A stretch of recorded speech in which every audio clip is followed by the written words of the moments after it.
দুপুর রাতের খুব সাধারণ রান্নাগুলোই শেয়ার করব। সুপ্রভাত, নমস্কার। প্রমীলা মুখার্জি আরেকটি ব্লগে অনেক স্বাগত। রোজকার মতো চলে এলাম কিচেনে সকাল সকাল। তো আমি এখন রান্না করছি হচ্ছে ওল ভাতেটাকে সেদ্ধ করে দিয়েছি, দিয়ে ওটাকে এখন মাখবো। লবণ দিলাম আর একটু শুকনো লঙ্কা ফ্রাই করে দিচ্ছি। তার সঙ্গে অবশ্যই কাঁচা লঙ্কাও দেবো, তবে এভাবে দিলে টেস্টটা একটু সুন্দর হয়। আর একটু অল্প পরিমাণ সর্ষে বাটা দিচ্ছি। আগে কখনো ওল ভাতেতে কখনোই আমরা এরকম সর্ষে বাটা দিয়ে খাইনি, তো ফার্স্ট ট্রাই করে দেখছি। আর লেবু তো মাস্ট দিতেই হবে, আর লেবু না দিলে তো ধরো গলা টলা ধরতে পারে। আর মোটামুটি ওলের ডালনা কদিন খাওয়া হয়েছে বলে আজকে ভাবলাম ওল ভাতেই করছি। আর এটা তো খুবই উপকার, যেহেতু রক্ত হয় শরীরের। আর ওল খাওয়া ভালো, ওল কচু এগুলো তো শরীরকে রক্ত বৃদ্ধি করতে সাহায্য করে, এমনি রক্ত পরিষ্কার করতেও সাহায্য করে। আর দেখো, তারপরে একটু সয়াবিন আলুর তরকারি আর ওই ওল ভাত, ব্যাস এটাই আমাদের আজকে দুপুরের লাঞ্চ। এটা তো সেইটাই এখন নুন হলুদ এগুলো দিয়ে ভালো করে মিক্স করে এটা আমি করে নিচ্ছি। আর এই ঝোলটা হবে একদম পাতলাও না, আবার যে খুব গাঢ় তাও না, মিডিয়াম একটা গ্রেভি আলা ঝোল। সয়াবিন আলুর ঝোল খেতে বেশ ভালোই লাগে অবশ্য করেই। আজকে বুধবার, কিন্তু এরকম নিরামিষই খাবারটাই খাচ্ছি। রাতে একটু মাছ ফাছ আনবে, তো যাই হোক এখন রান্নাবান্না করে একটু বসে আছি। তারপরে টুকটাক যেগুলো করার, এই জামা কাপড় কেচে এই সামনেই মিলে দেবো, এইটাই যা।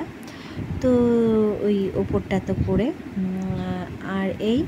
আর গরম পড়েছে আজকে প্রচণ্ড পরিমাণ, সেই জন্যে আর কিছু কি আর বলবো, কিছুই যেন ভালো লাগছে না। যারা বাইরে আছে তারা তো এর টেরটা ভালোই বুঝতে পারছে। আমরা ঘরে আছি, কারণ ঘরে এই জ্বালাটা বড়, রোদটা তো আসে, তো সেক্ষেত্রে গরমটা একটু বেশি বোঝা যাচ্ছে।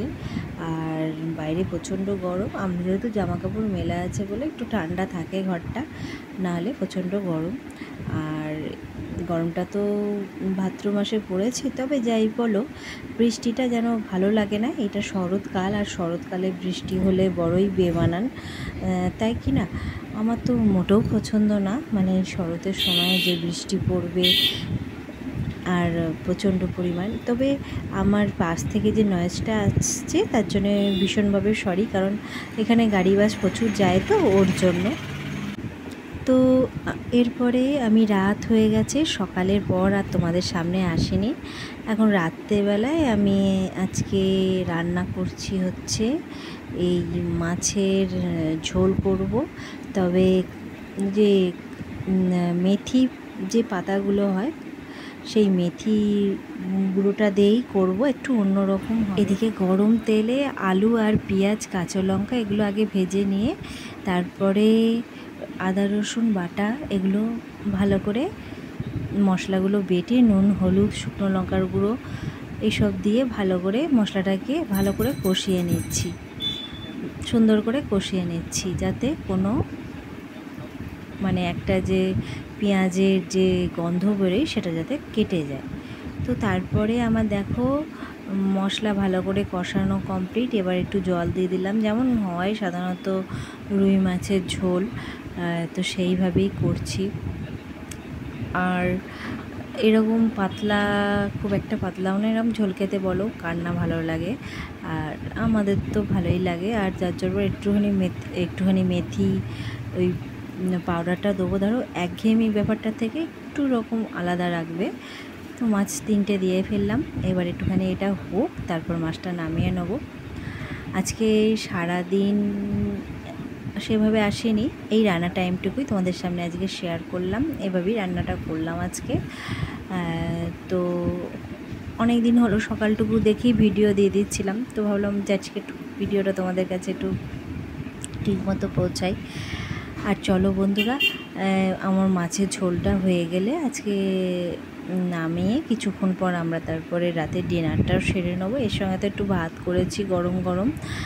আর আমরা তো মাছের ঝোল ছাড়া আর কিছুই যেন মানে আর কি লাগে, আর কিছু লাগে না, ব্যাস সেটাতেই হয়ে যাবে। আর রাতের বেলায় তো বেশি খাওয়াটাও ঠিক না।